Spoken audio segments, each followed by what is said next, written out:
So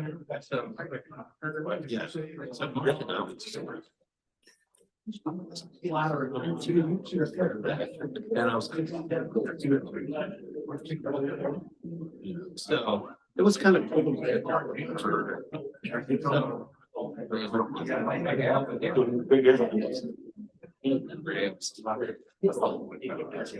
So, and it's amazing. So we're going down. Great. It's a good place. We're down. I've never been. Ocean cruise. I would never eat lunch if I was president. Central America, up to back down.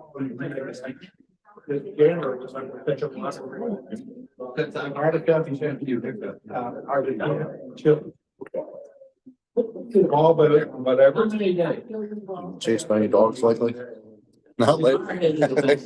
Vault it up. When are you going?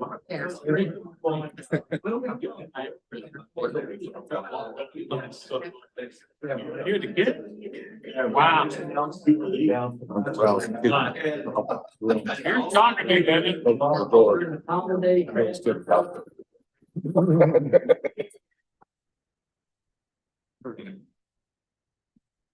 All right.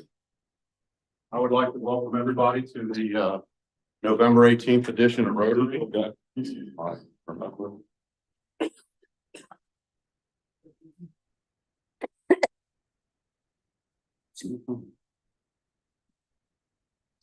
right, I'm going to do the prayer pledge and four-way test real quick.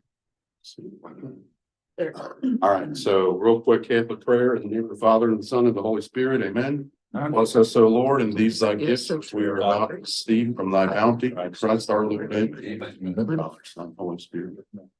The pledge the flag. I pledge allegiance to the flag in the United States of America and to the republic for which it stands, one nation under God, indivisible, with liberty and justice for all. And the four-way test for things we think, say, and do. First, second, third, will it build interactions? Fourth, will it be beneficial to all? All right, thank you. All right. Any updates from Team 4, Michelle? Team 4. Any updates? So sorry, I'm back to yesterday. So we are working on coming up with some ideas for social outings for next year, maybe a quarterly happy hour, in addition to maybe hockey games and things of that nature, and still continuing to expand our notifications for new members for onboarding. So and we have a survey that will be coming out soon, so that you can kind of select where your interest lies for activities that we're going to plan. Awesome. Cool. Thank you. All right, dues are due. Please pay by December 6th, the December 16th meeting, which will be our final meeting of the calendar year. All right, Sean. Yes, indeed. It's no visitors today. How about that? So we get the report, and I went to bed at halftime last night because I thought it really looked poor, and I thought if they win, they won't. That's not going to happen. They're going to lose at the last minute. So it's going to be a pattern. I forget what the pattern. After a pattern, it just becomes routine or something like that. But the Houday boys are struggling, and this is going to be terrible because the Pittsburgh people will be in town in 2 weeks, and the whole stadium will be filled with Pittsburgh people. And they just don't spend as much money as the Cincinnati people, so that's going to be a problem. But we're moving on to college basketball season. Let's look at something positive there. We have Norse versus UC tomorrow night. That'll be a big thing. So we have folks from both sides in here on that one. We understand that President Trump is making a number of appointments these days. I'm sure that they are for various doctors and hospital visits or things like that. But that's what I do at my age. I don't know what appointments he's getting. And we'd like to give credit to Monty for his Louisville Cardinals losing in the last seconds to Stanford. 35 yards of penalty in the last 4 seconds. So that's pretty good. How about the Cats beating Duke? Duke, that's hope. the cats have old people for the first time in a long time.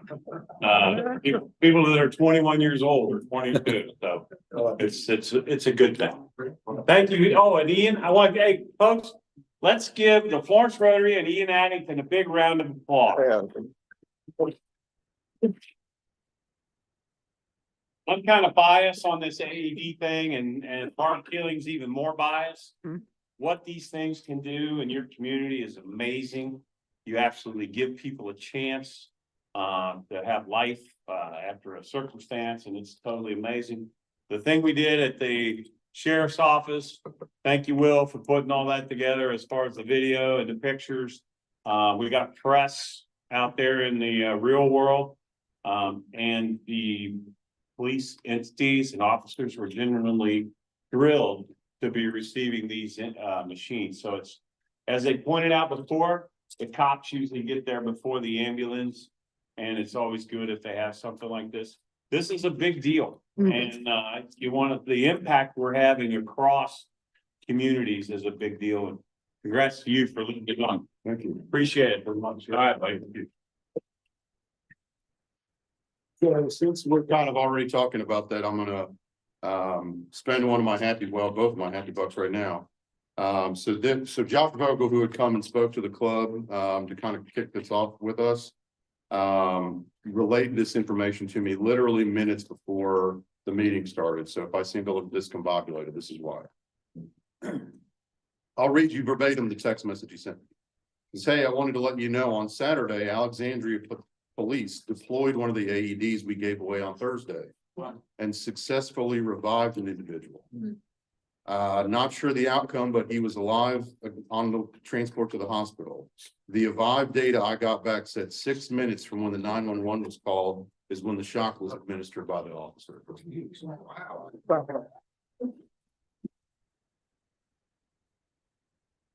So, yeah, that gives me goosebumps. So anyway, that's I don't, besides marrying my wife and having my kids, I don't know that I've ever done anything, or had any, hand in anything so great. So, anyway, yes, we'll carry on. Yep. All right, so we need a president-elect designee. I've bantered a few of you on this, and then still gonna get find a willing victim. But we'll keep shaking trees there. We also need 3 new directors that will take office in July. So here's some photos from our event on Thursday at the Boone County Sheriff's Office. I'm telling you, it was really special. So I think that was actually the better of the events. Will and I met for some beverages in my house after struggling to get together out for lunch or beverages after hours on a different day. I'm so unphotogenic. This was probably the 17th try to get that picture. It's a good picture though. But look at that smile. Must have been after the Notre Dame game. Yeah, so Will and I went down to Washington Square after the AED deployment for lunch. Okay, very good, very good. All right. Happy birthday to Greg Palmer and Leroy. There you go. Birthday too. How about that? We got some anniversaries to celebrate too. Rosie, Brad Hamlin, Carrie Herman, Ed Monahan. I think you're the only one in attendance today. No, my birthday is in February. Well, this is Your your anniversary. anniversary. But I know that the date is wrong. 9 years. Yeah. He's been president 9 years. Yeah. Yeah, Yeah. but the date that's in DECDB needs to be corrected. That's why I put an asterisk by it because I think it's wrong. I guess since you were a member is what this I is. joined in 1977. Okay. Okay. Well, we can get corrected then for you. Yep. Let's see. And you've been president Wait, 9 years. Can we go back to that for a second? Go ahead. Yeah, so a few minutes before this meeting, I sent out a video on how you can like shop and the club receive benefits. Just don't forget, make sure you have the club foundation tied to your Kroger rewards account. And then when you go shopping online, when you go out to eat, any place, just go to Kroger, pick up a gift card, where you get benefit from it, and then you go out to eat. Chip, Does it cost me anything? no, costs you nothing, and you get to keep your fuel rewards points. That just, make sure before you buy a gift card, normally it's like a 4 times fuel point coupon that you have to load. So like already for December, we have $2 off a gallon, which you can only use $1 at a time. So we'll get 2 fill-ups with $1 off. And when we go, we fill all of our cars up. We actually drive them over and stuff. So we end up saving close to $35.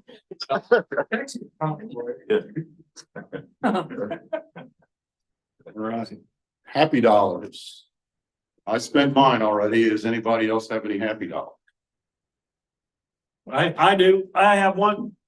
My 22-year-old granddaughter, Maeve, went poopy on a potty. That's awesome. Yeah. I can tell you, she's way ahead of my son. I don't know if it's gonna stay, but big event over the weekend. Okay. Barb. My son-in-law, he was stationed on the Abraham Lincoln, is in the Middle East, they've turned the ship around and they're heading. Oh, that's awesome.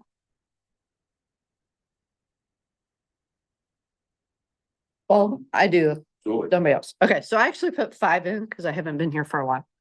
One this past weekend, we got our Christmas decorations up, Wow. which normally it's like after Thanksgiving, so it's like the house looks really nice. And I got almost all my Christmas shopping done, which that's never happened before this early. One was for Project Heart Restart. One was for right before this meeting, I figured out how to use Loom and AI and generate something, and that was a huge time saver. My last one was, and I hope you guys look at this. So there was a conference I went to in Miami, Florida, and it's called the Communities of Excellence. And it's based on Malcolm Baldrige criteria, which Malcolm Baldrige has criteria in a number of different sectors, but there's one just for communities. It was held in Coral Gables, Florida. What was really cool about it is it pulls all the resources and organizations in a community together, deciding what the community wants to measure, what's important to the community, how to measure it. It's just, I think more and more communities should do this because it's a systematic structure on how to make your communities better. So if you get a chance, look up Communities of Excellence. All right, sorry, thank you.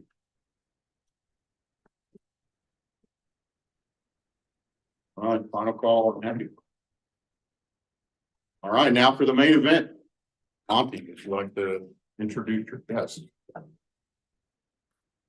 It is a great pleasure to introduce Hasan Davis. Hasan was raised in Atlanta, Georgia. Went on to college of some circumstances to Berea. Got his undergrad in communications. Then he went to law school as a challenge. He graduated from law school. He served on the Rockefeller Foundation.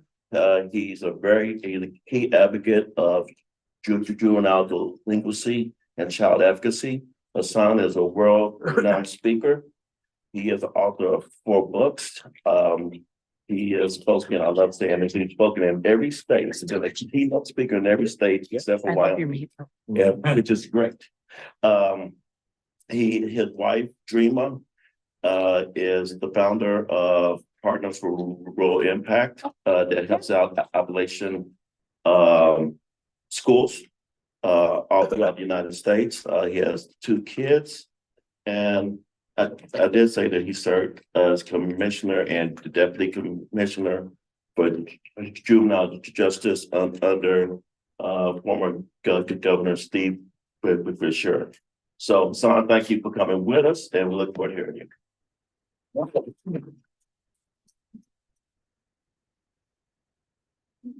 No video input detected.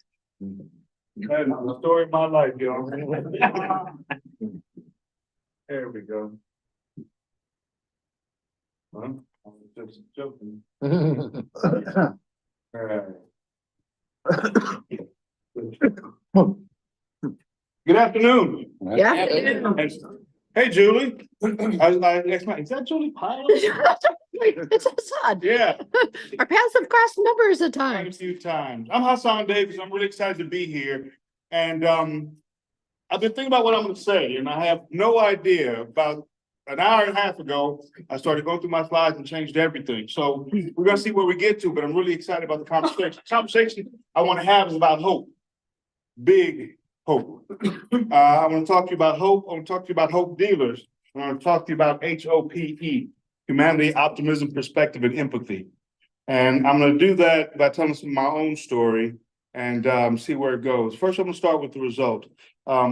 Like you in the Rotary, there's a result, a standard that I hold myself to in my work. And that standard has been set for more than 20 years. Every child safe, supported, and provided a clear path to success in education, in career, and across community life. And one thing about when you talk about having a result statement is that you have to kind of figure out what the end is. And so I always add so that, because that's the piece that ties it together.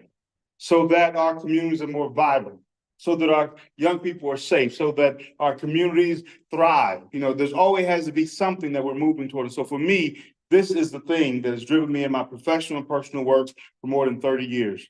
And so I want to share some of that journey by talking about what it means to be a hope dealer. Hope dealer was a term that I coined about 25 years ago, and I didn't know anything about copyright. So apparently it's a really popular term now. And I love that lots of folks are using it, especially in recovery, in the justice system, because I think that is a conversation that it's a title we can all own. The idea that we lean into the possibility of other folk, that we stand in sometimes very difficult spaces to allow them just the opportunity, not the guarantee, but the opportunity to find their greater selves. And I think when I think about the commitment to the Rotary, and I think about that pledge you give, those are the things we're talking about. Being a hope dealer, creating spaces across our community for everyone to thrive and to find their greatness, not to just give it to them, right? Hope is not wish. Hope is not want. Hope is an action word. It's a verb. And, you know, the Pope once said, yes, we pray for the hungry, and then we feed them. That's how prayer works.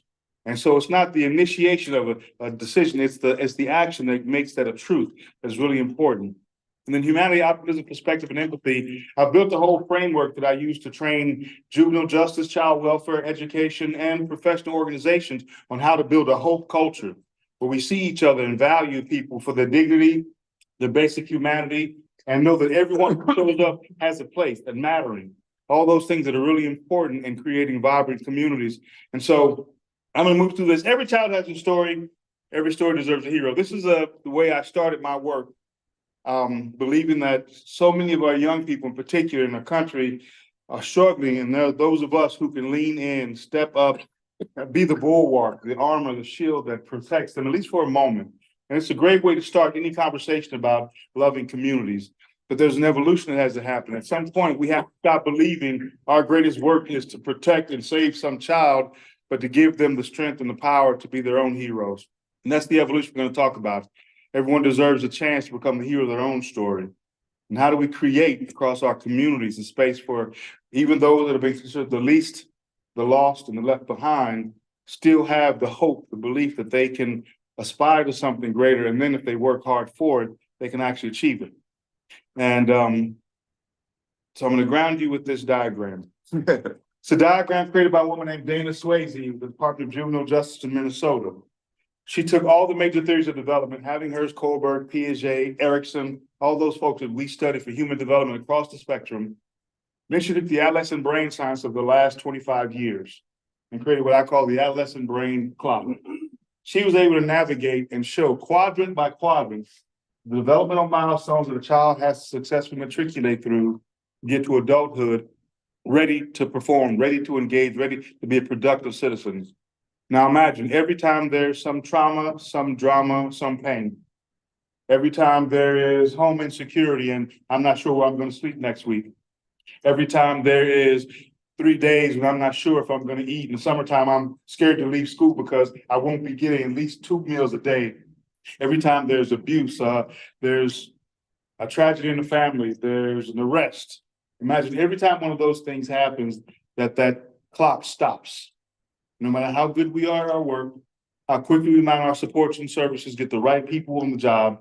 Imagine over time, that clock finds itself seconds, then minutes, sometimes even hours behind their peer cohort. So when a young person reaches that third quadrant, where they're looking like grown men and women, they still may be responding or reacting to the world out of second, even first quadrant development. This is the science of it. So although they look grown, and we start to see them as people who need to be corrected for their bad choices, they may still be developmentally in this place where they need more supports and service, but we no longer see them the same. And so it becomes a challenge. The thing that we're trying to do most, provide and create space for young people to matriculate into our society, is the thing that we don't get to. Now, I'm saying this as a professional in this field for over 30 years. I've run juvenile justice systems. I was vice chair of the Federal Commission on Juvenile Justice for the United States and Territories for 3 years, advising the President George W. Bush, and our legislature. I was chair of Kentucky's advisory group on juvenile justice under 3 governors for 10 years before I became commissioner of juvenile justice. If I know anything, this is the work I know. What happens when we fail to support and create space and opportunity for every young person to thrive beyond their biggest challenge on their worst day. And so this is the way these quadrants go. And so I showed these because I want you to be able to see these places where the clock stops. It's important for us to understand that there are these things that impact young people so deeply that unless we do very intentional work on getting them re-engaged, it's a lost cause. And they become the next one drained into this system that too often takes more than we want to give it. And the thing is, there are ways for us to mitigate. And the way we mitigate, what I've seen most often, is the arts and creative engagement. And it's interesting because those are also the first things we take away from young people in crisis. Young people who are navigating difficult times, young people who make bad choices in school, we take away the football team, we take away the debate team, we take away music class, we take away orchestra, we take away all the things that create community, create a grounding and a sense of value beyond me. And so it sets them aside and puts them to this place where chaos becomes the thing that rules. And so I talk a lot, I cut out about 75 slides in here with my data because I didn't want to go down a rabbit hole, because I also navigate the world with a high level ADHD, dyslexia, and dysgraphia. And so there are about 1 million thoughts in my head right now. Trying to figure out which one comes out first is always exciting for me. And sometimes it's surprised, let me be honest with you. But yeah, I never know. And you know, when people say, I tell people, you know, I'm not sure what I'm gonna talk about. They go, oh, sure. I'm like, no, really. I have a framework, but then we'll kind of see where it goes. And I'm good with that. I've got to deal with that over the years. There was a time as a young person where I wasn't always as supporting of myself and being different, navigating the world differently. I want to share this with you. It's I call it the model for the feeling house, the affective domain. Those of you who might be familiar with education, you have this big Bloom's taxonomy. He talks about cognition and how important it is for young people to have cognitive engagement to reach high aspirations. He also talks about affective domain, but we very rarely speak of it. It's the heart piece. It is actually the core of this taxonomy, because without engaging in the heart, without building trust, relationship, without creating a space where young people feel known, loved, and inspired, then we can't actually engage them if this high level of thinking is going to provide our next scientist, our next president, our next leader. And so we have to actually get back to that feeling house, which at times, you know, when I was commissioner, I was having this conversation and speaking, testifying to the legislature, talking about the things we have to do. And one of the legislators, you know, kind of looked at me sideways and like, it sounds like hippie stuff to me. And I'm like, yeah, it might be, but that doesn't make it less science stuff too. Right? And the science is really clear about what happens when we build strong young people with good affective and personal relationships. That it changes everything about their trajectory. I'm talking about social emotional learning because somehow it became one of these buzzwords that everybody started to push against. Yep. I don't call it soft skills like so many people do. I call them essential skills. When I was commissioner, I had a conversation once. I pulled together business leaders from across the state of Kentucky. And I said, I need to know what I can be doing better to prepare young people to come back out of those difficult places of these secure facilities to be ready to work, be productive, pay taxes, And finally, one of the businesses said, Commissioner, I don't need you to teach any young person how to make my widget, how to build my thing. I can do all of that. I've got the skills or the tools to teach them how to do this. What I need them to do is know how to be humane to each other. I need them to feel like they're showing up on time because their teammate deserves that. I need them to be able to value themselves enough that they can value people that they work with. I need them to be able to manage their emotions. So we're talking about all the social emotional stuff, all the essential skills. If we can provide more opportunity for young people to build those kind of relational health, then they'll be ready for anything.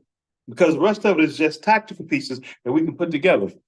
And so that's an important part. So I had to get that out of the way because I want to make sure there's a frame of the conversation I want to have about where all this lives in real time. Hope is a seed planted in rocky soil with no knowledge of how deep its roots will sink or how many its fruit will feed. But the idea is that we still plant, we prepare, and we seek. We don't know anything about what's going to happen after we do our best work, just that because we did our best work, something could happen. And sometimes that uncertainty is the thing that keeps people from acting and leaning into the work of supporting young people and families that are navigating difficult places. But it's the only place that we can work with, just the possibility. And that is an amazing gift. And that is the core of what hope really is. So before I was Commissioner of Juvenile Justice, before I was a graduate of UK Law School, before I was a graduate of Berea College, before I was Commissioner of Juvenile Justice, before I was an actor, I toured 3 one-man shows. I've been touring for the last 25 years. To the story of African Americans in American history. People like Angus Augustus Burley, a Civil War soldier who grew up enslaved in Anderson County, escaped the joining Union lines at Camp Nelson in Jessamine County, then went on to Berea College after the war, became his first African American graduate, became a minister and an educator across the country. People like York of the Lewis and Clark expedition. Most people still don't know there was a Black member of the Lewis and Clark expedition.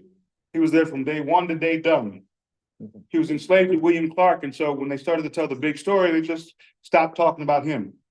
During the bicentennial, the National Park, the Department of Interior invited me to be York for the nation, to tell his story across this country, from Harper's Ferry, where Meriwether Lewis drew the first detail of weapons for the expedition, all the way back to Fort Clatsop on the coast and back to St. Louis. For 4 years, I told that story across the country, creating a broader conversation about how we as a nation have moved forward and our best times together.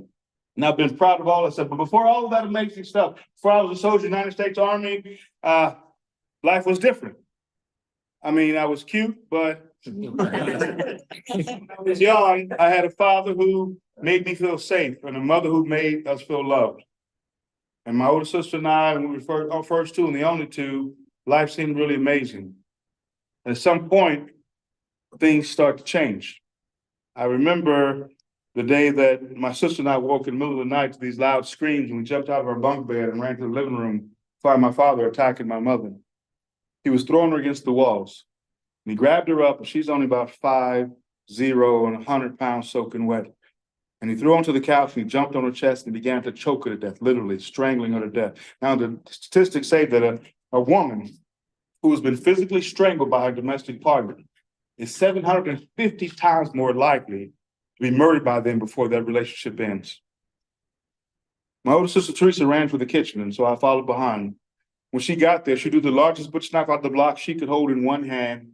She took a deep breath and turned to me and handed me the second largest knife. And at 6 and 7 years old, we had to make a decision. What were we prepared to do to save the person we love most in the whole world? And we took a deep breath and we charged back to the living room screaming, "You get your hands off my mama," as fierce as a 6 and 7-year-old can. Now, what I know about my daddy now, he passed 10 months ago. And you need to know that the man that he was isn't the man that he grew into. He was a minister and had his own church for the last 40 years. And he has been a leader in his community. He has transformed lives and circumstances. But in that moment, he was the monster I knew. And he was the guy that the bad boys on the street called Bad Boy. And when he looked over and saw his 2 babies shaking in front of him, I know he wasn't afraid because he wasn't that kind of guy, but maybe he saw what would come in his baby's eyes. And for a second, he regretted being that kind of monster. And for a second, he loosened the death grip on my mama's neck. She took a deep breath and she dove for the phone. That night I watched my daddy get escorted away in handcuffs. Shortly after that, they separated. Separation leads to divorce and things fall apart. We started moving from aunt to cousin to friend, sleeping on couches, pallets on the floor, 5 in the bed, wherever we could, as long as we could, till mama finally got settled, sometimes working 2 or 3 jobs just to keep us in the same place. Somewhere in there, we started on the food stamp rolls, welfare. And back in the day, we didn't have that cool credit card. We had the packet that came in the mail every month with the brown dollar bill food stamp and the green $5 bill food stamp and the purple $10 bill food stamp, but we survived. Became really clear in first grade that I wasn't that kid that was going to be amazing. My first grade teacher was so frustrated with that kid who couldn't sit still, couldn't act right, couldn't stop touching things that weren't his, that one day she just grabbed him up by the arm and dragged him across the room.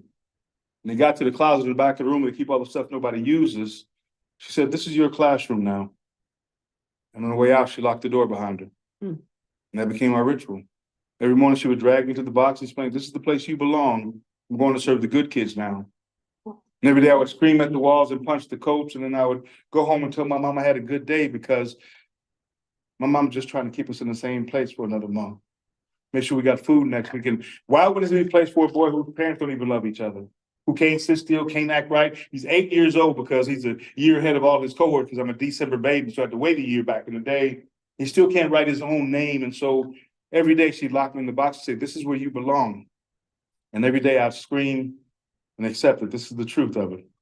My mom always told me, though, there's 2 things you can do in difficult situations, baby. Figure out how you got there and figure out how you use it. Well, I knew how I got there. I was that broken kid, but I don't know how to use this. And one day after screaming at the walls and punching the coach, I dried my eyes and looked up and I realized that the coat room is where all the other kids keep their lunch boxes. And all of a sudden, God's plan was revealed. Because Susie always had the peanut butter jelly sandwich without the crust. Bobby always had fruit cups. And Jimmy always had Tang breakfast drink. You remember Tang? See, I do it like that. Remember, because it was the breakfast of astronauts. And so you have to say it like you're walking on the moon. So for a few days, I ate good. I was like, is it time to go to the coat room yet? I got stuff to do today. So mama started coming to school complaining about their babies coming home hungry. They came to investigate this mystery of the coat room like a Scooby-Doo episode.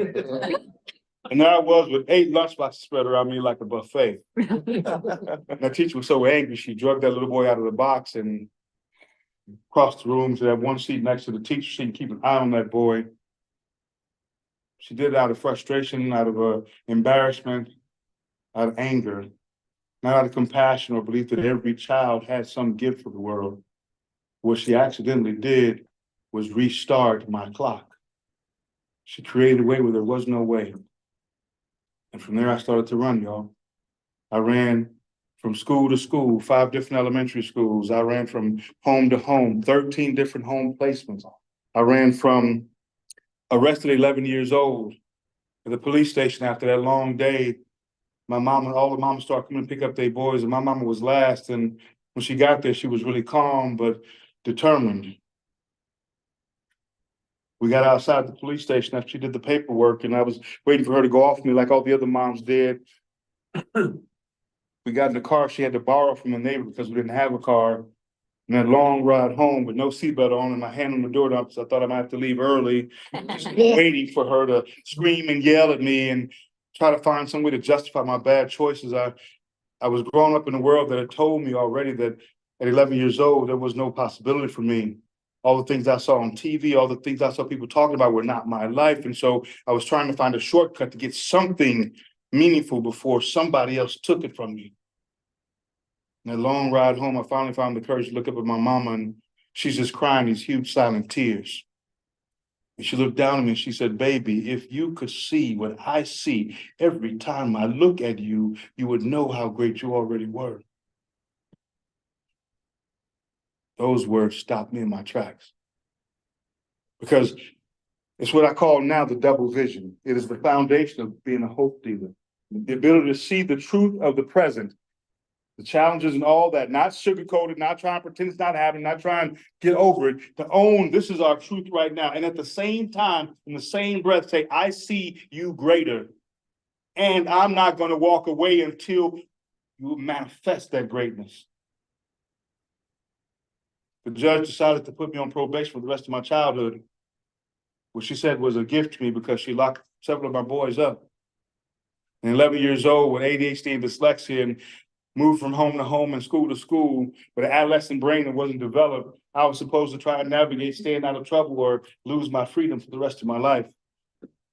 Luckily, my mother was there to support me and gave me access to those things I talked about earlier, to theater and dance and music, opportunity to see and value myself as important inside so that I could see other people as important outside.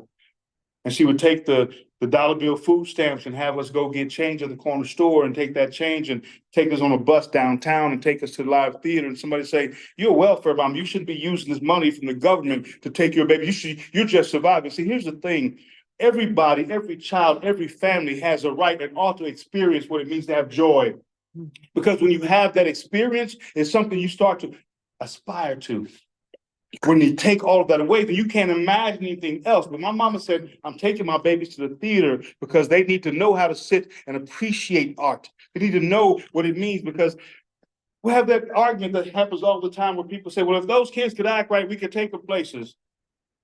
And it always struck me that if you took them places, they could learn to act right. Yeah. Because the only place that you find ability comes before opportunity is the dictionary. Every place else, you actually have to create a switch, creating opportunity, like you do so well here, giving people a chance to try new things, to experience new things, to go to new places. And then they go, "Yes, this could be mine. I could do this." And so that became the thing that supported me and saved me through my childhood. I started alternative school in the 8th grade. I was in alternative school for the next 5 years. My senior year of alternative school, I got expelled. And I got my GED. Now, if you imagine, it was a 1.67 GPA with a juvenile criminal record after being on probation for 7 years, navigating ADHD, dyslexia, and dysgraphia after 13 different home placements in 5 different schools. But my mama told me I could be great, so I was like, "I'm going to college." They were like, that's what you got from this? I was like, "Yeah, my mom said I could do that." And so I applied to Berea College. You know about Berea, down in Berea, Berea's free. You have to be poor to go there. And if they accept it, they pay everything. Well, they check, that's all I got. So I applied to go to Berea College. Week before classes started, I had not received my letter of acceptance. Now, those of you who've been to college understand that if you have not received a letter of acceptance from a college the week before classes start, there's probably a pretty good reason. Well, I had no college experience in my family, so I didn't know what that meant. So I picked up the telephone in Atlanta and I called Berea College Collect. Y'all remember Collect calls? Asked them to pay for it. And they accepted it, which I didn't expect. She was like, "Who do you want to talk to?" I was like, "I hadn't thought this far ahead. Let me talk to the president of admissions." She was like, "Please." So I was like, "Oh, wait, I didn't mean that. I don't know what that." But the next voice was John Cook, director of admissions. "How can I help you?" I said, "Hey, sir, my name is Hasan. I'm from Atlanta. I applied to come to Berea. Classes start next week, and I have not received my acceptance letter yet. I've just called to see where it is." He did one of those like pregnant pauses and a deep breath you do when you're like, "I can't believe I got to have this conversation." He said, "Let me find your file." And he went and dug it out of the garbage. He came back and said, "Mr. Davis, Berea is one of the most challenging application processes in the country. We get thousands and thousands of applications every year for just a couple of hundred spots. I've already filled them all, but there are a couple who decided not to come, and I'm refilling those with folks I've already identified. I don't think it's going to work out for you." Now, he said, "I don't think," which we need to understand is a content clue. That's not a no or a yes. That's an invitation for you to walk away. And I said, "I'm sorry, Mr. Cook, but I kind of need to know for sure." And he said, "Oh, okay, then I'll call you back and confirm." About an hour later, my mama's phone rings and it's Mr. Cook. And he said, "Okay, Mr. Davis, I think we're going to give you a chance." So all of a sudden, I'm a college student. A week to get ready, and I get my clothes into a garbage bag. I'd been apprenticed to a screen printer since I got arrested. My mother apprenticed me because when we know apprenticeships and opportunities to express, again, these social emotional skills that engage us. And screen printer, Bill Prankert, I used to call him, I say he was an eccentric old white dude. He was only like 30 years old, so now I'm like, he was a very spry young guy now. But I'm riding around with him. He's got a couple of apartments that he owns, and I help him out with those too. And we're riding around before I'm leaving, and he pulls past this pile of stuff on the side of the road on the curb and starts going through it. Now, what I know is this is the leftovers from somebody being evicted. right? When I was a kid, we saw this, we experienced it. We put all your stuff out, the kids get there, whatever you can carry, you take. The most important stuff, the rest of it you leave. It's not yours anymore. The vultures take it. And he dug through this stuff. We found this old ratty box and threw it in the back. And I was just like, I totally confused it why this man that I thought was so affluent, had so much going with him, was digging through other people's trash. The day came for me to leave for college. And we were loading up the gremlin, having a little Hasan's going to party, going to his college party. And Bill Pranker showed up with this beautiful steel metal gray chest with rope handles and a lock. And as he walked in, I realized it was that old nasty box that he'd picked up. He said, Hasan, you're a college student now. And college students deserve to have something to put their stuff in, and this is yours. And so I dumped all this my stuff out of my garbage bags into my trunk. And we started off for Kentucky, and the gremlin broke down in Tennessee, and I was like, let's just go home. But my dad got it back together. My stepdad got it back together with chewing gum, and y'all know it's a gremlin. He can make it work. We got there late, missed orientation, missed all the orientation, had no more rooms left, put me in the lounge of one of the dorms. My mom gave me the last $20 in purse and said, baby, it's time for you to decide who's right about you and who's wrong, but you have to make a choice now. I finally got into a room with a roommate. When I was sure he would sleep every night, I would dig to the bottom of my drawer and pull out my penmanship pad. You remember? Red line, blue line, red line. I would practice my handwriting like I've been doing my entire life, and I was sure he couldn't see me. And I'd find out which classes I got tomorrow and find one book I could read over and over again for an hour, 2 hours, or 3 hours, just to have enough of grasp that I could make some kind of really smart statement as soon as class starts, look like I belong. I was in 0 level English and 0 level math the entire first year, not even for remedial credit. Now, all of that are indicators of someone who does not deserve to be in a space, except that when someone gives you the courage to walk into places and are willing to believe you when nobody else should, you can do things that nobody else could. I made it 3 semesters before they finally caught up with me and figured out I was faking the whole thing. I got expelled, went home, hit the streets again. I didn't want to be this guy anymore. And so I wrote a letter to my mother from Fort Knox, Kentucky. Dear Mama, the day I joined the Army, I see these people let me out, but I had to choose today, so I did. And I finished all my trainings. I came back and I talked my way back into Berea after going to the dean every day for 4 days. And he finally said, okay, fine, I'm gonna let you back in. And I got expelled as soon as I got in the end of that semester. And I worked embarrassed and rejected and went to Richmond and worked for a while. And I came back and talked my way back in, convinced them to loan me a computer, the first personal computer, a Mac Plus, with Microsoft Write 1.1 with spell check and grammatic Mac, the first grammatics and spell check program for personal computer. And I took that baby with me all over campus, 25 pounds. Every class I got to, I set it up, bing. And I made the dean's list my first semester back. I got off every probation. Then I was elected president of the student body. Then I was voted homecoming king. And then as president of the student body at graduation, I gave the opening prayer and welcome on the stage with the dignitaries. And I took the podium just in time to see the usher escort my mama down the aisle. And I hear this voice screaming through my head and heart. If you could see what I see every time I look at you, baby, then you would know how great you already were. See, the most powerful gift that hope provides is possibility. When we're willing to speak it unfettered, with no expectation of what it will provide, but just the possibility of what it could provide, opportunity is created. Opportunity that is different from what my brothers experienced, who heard the same things as me, but couldn't believe it well enough. The 2 most brilliant people I know, both serving life sentences. Hope is manifest, miracles are manifest by the presence of hope. It's a quote that I said once. And these are my miracles, my 2 boys, Malcolm and Christopher. The things that anchored me and made me realize that my journey was worth it. All the pain that I went through was worth it. Monsters are manifest by its absence. And I think about my brothers and the fact that they could not believe the world would allow them to be something different than we had to be at times to survive, that we deserved a chance at a greater world, but we had to work hard and earn it. It's the story that so many of us experience. Now, I've got 75 more slides, and I know that I don't have time for that, but what I want to do as we finish up, those are my boys now. Yeah. So proud of him. My old Malcolm, the oldest, he's on the right.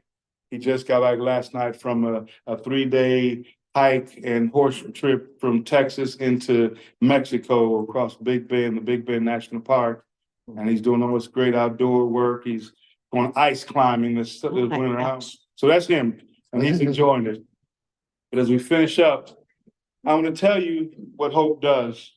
There's a story a few years ago. I was invited to come to Switzerland to speak in the ballroom of a castle on top of a mountain to world leaders about the power of hope to mitigate extremist ideologies across religion, ethnic and cultural barriers. How do we engage our young people so deeply in their own humanity that they have the ability to see people who don't look like, talk like, think like, or pray like them as still valuable human beings in their lives? And standing on top of this mountain in this castle, wow, all those voices from my mom. That's my son. He was there as a fellow. And sitting there in that moment with my oldest boy, and you need to know, when he was born, I was so afraid to bring a child into the world that tried to kill me since I was born. When I held him in my hands the first time, I looked at my then girlfriend and I said, you know, when he graduates from high school, I'm going to be, and I just stopped, and my wife is very Appalachian. She says, what's your problem? I said, I'm going to be 50 years old. I have never placed myself that far into the future. Mm-hmm. And it was hope that did that. It was the belief that I would be present to create a world for my baby that I couldn't even imagine, but because someone was willing to plant a seed for me, I found a way to access. And that's the gift that hope provides for all of us. We have the opportunity to do these amazing support programs. You're talking about this device that law enforcement was able to create hope in somebody's life immediately. Not a guarantee, but because you did it, you got an immediate response, a reaction to that. When we plant those seeds with the intention that we may not be here to see it, but knowing that it's there, somebody will benefit. It's an amazing gift. And so I will stop there because I can keep on talking. I don't know how much time we have. If there's time for questions, I'll have to take some, or yes, sir. Is your mom still with us? Yes, she is. Yes, she is. I'm trying to get her to come up and live with me, but she comes to visit a lot more often now. But she's still in Atlanta. Got 2 sisters and 1 younger brother still in Atlanta, and all their kids. But she is, and she is the real deal. She's the real deal. I'll be awful proud. Oh, and she is, and I'm so proud that she chose. Yeah, and I asked her once, why? And she said it wasn't an option, right? Mm-hmm. Even when in our worst spaces, when we were struggling and trying to figure out meals, she said it wasn't an option. I couldn't make you be anything, but I have to make sure you knew you could be anything. And that's the gift. Any other questions? Thank you, Hasan.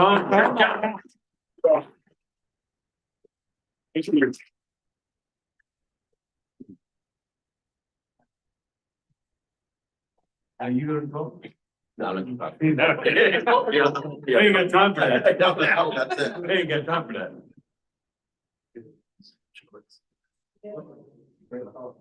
Not sure.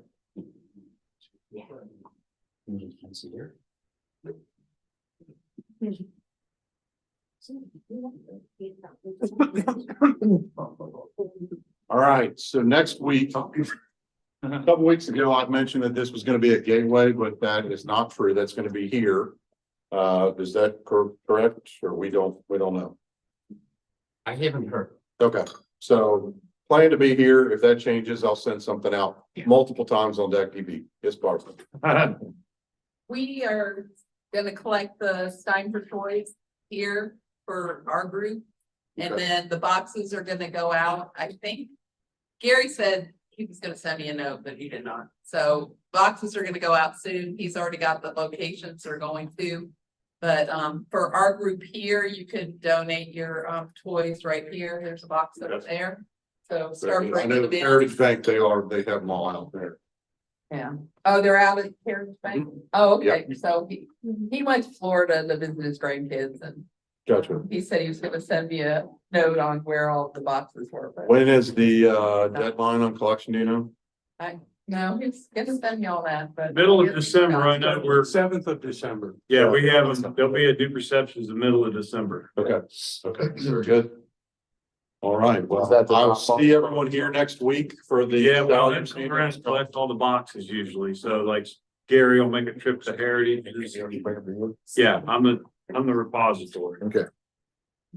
All right, everyone have a great week and have one for the Rotarian. All right. Son, enjoy that. Yeah.